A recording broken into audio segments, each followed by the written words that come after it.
Le livre Le Palais de l'Élysée. Architecture, décor et ameublement, coédition Gourcuff Mobilier National, décortique ce lieu de prestige où tant de grandes personnalités ont travaillé et vécu. Qu'en est-il du passage des Macron?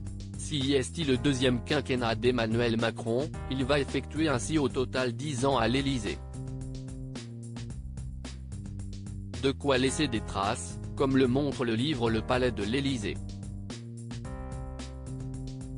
Architecture, décor et ameublement, coédition Gourcuff Mobilier National. Chaque chef d'État de la Ve République va laisser sa marque. Quelle est celle du couple Macron? Le Figaro propose son analyse en s'appuyant sur cet ouvrage. Pas de politique dans ce livre, ni de ragots sulfureux mais une analyse passionnante sur la décoration intérieure de ce lieu d'exception qui a accueilli les plus grandes personnalités du monde comme Charles III dernièrement.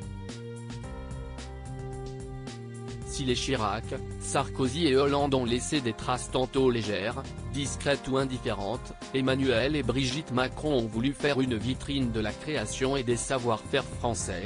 Dans le salon doré s'étendent désormais deux tapis cinétiques de Vasarely, des sièges Stark et un bureau noir de Thierry Lemaire.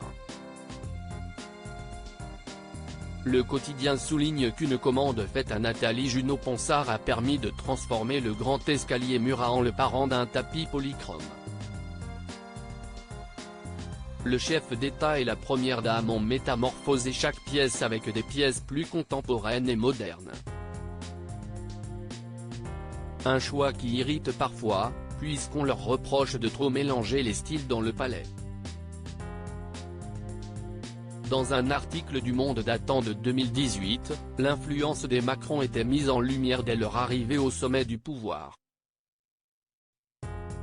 Le président fraîchement élu avait souhaité changer son bureau, misant sur une pièce de béton signée Francesco Passaniti qui dormait dans les réserves du mobilier national.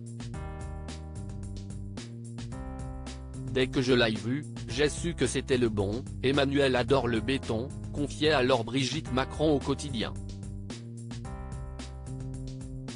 Pour la mère de Sébastien, Laurence et Tiffaine Osière, il était important de dépoussiérer les lieux. Comme elle l'expliquait au Monde, on avait l'impression que l'Élysée était devenue une forteresse qui se protégeait de l'extérieur.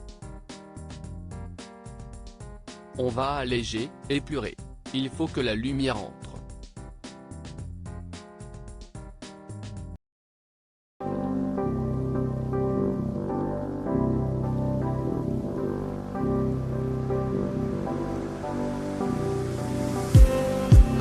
Just need